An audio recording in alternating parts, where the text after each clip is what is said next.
I stared at Uche, my husband of 5 years, as he uttered the words that shattered my world. By the end of this year, Chuka must leave this house. I won't raise another man's child.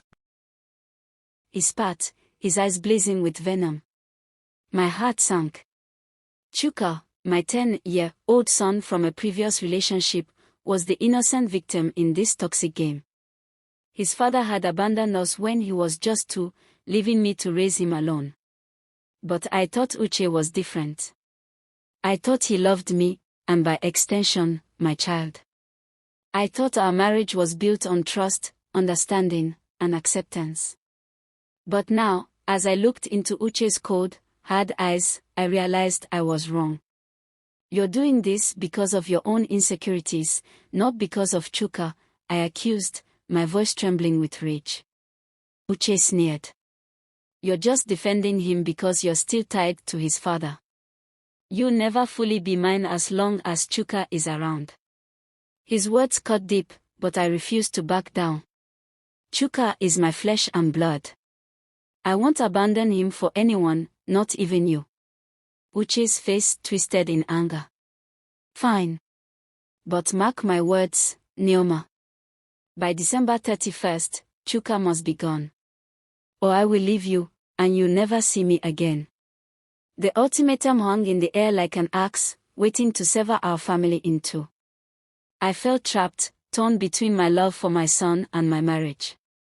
But as I looked at Chuka, watching TV in the next room, oblivious to the storm brewing around him, I knew I had to protect him at all cost.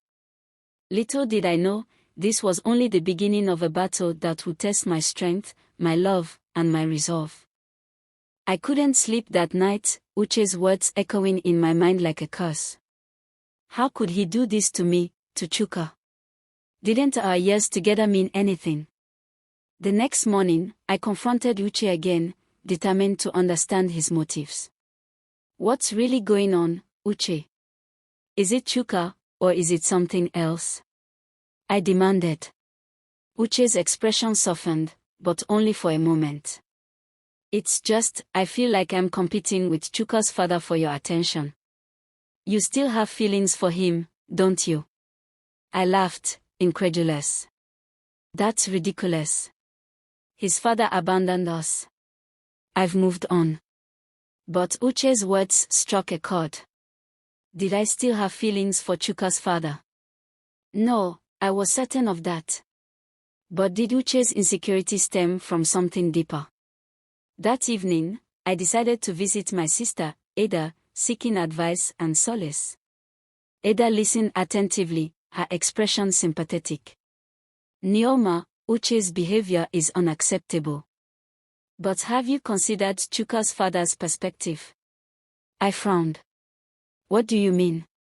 Well, maybe he's not as absent as you think.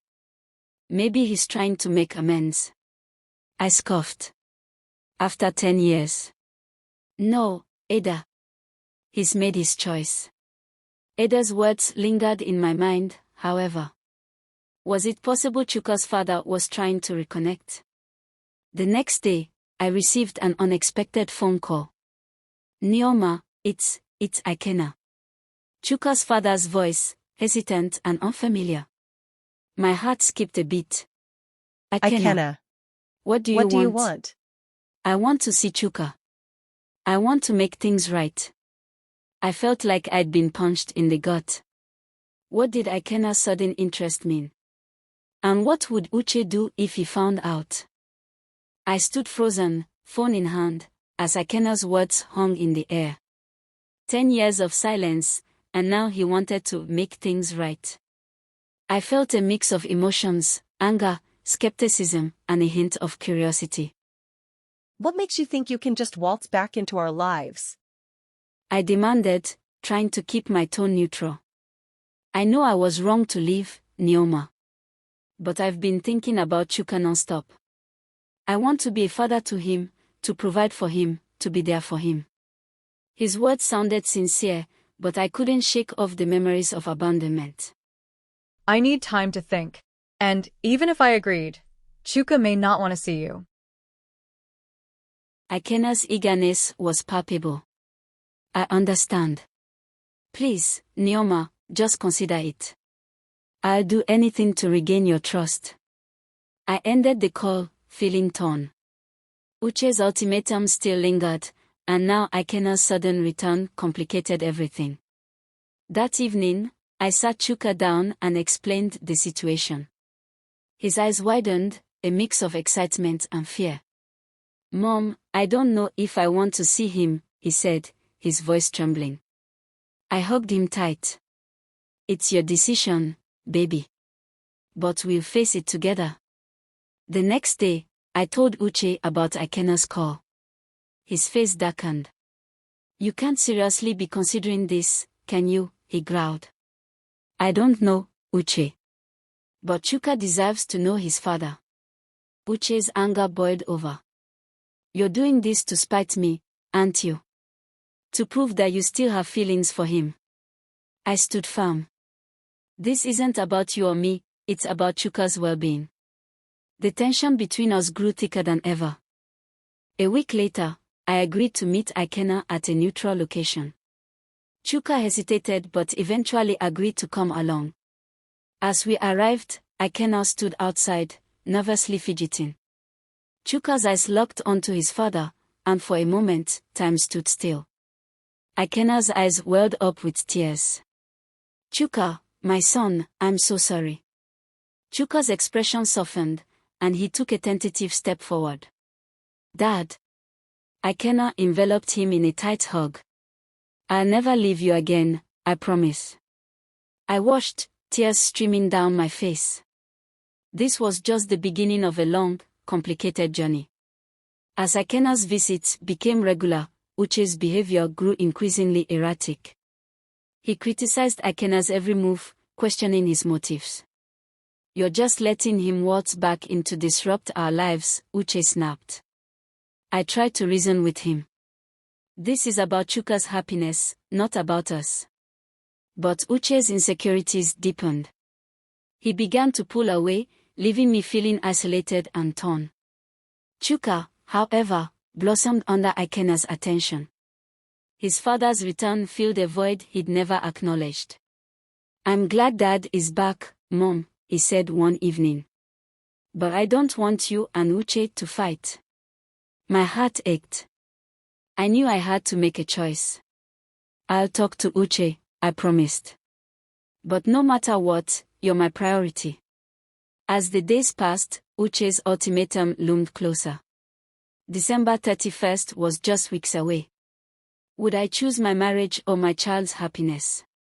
The decision would change our lives forever. As December 31st approached, tension in our household escalated. Uche's anger and resentment toward Ikenna's re-entry into our lives had created a rift between us. Chuka, sensing the tension, became increasingly anxious. One evening, Uche confronted me, his voice cold and detached. Nneoma, it's time to make a decision. Either Chuka's father is out of our lives, or I am. I felt trapped, torn between my love for Uche and my loyalty to Chuka. You're giving me an impossible choice, I pleaded. Uche's expression hardened. I won't compete with Ikenna for your attention. Choose. I knew I couldn't abandon Chuka, not now that he'd finally found his father. But losing Uche would shatter my heart. That night, I couldn't sleep. I thought about the years Uche and I had shared, the laughter, the tears, and the memories. But I also thought about Chuka's smile when Ikenna visited, the way his eyes sparkled with joy. The next morning, I made my decision.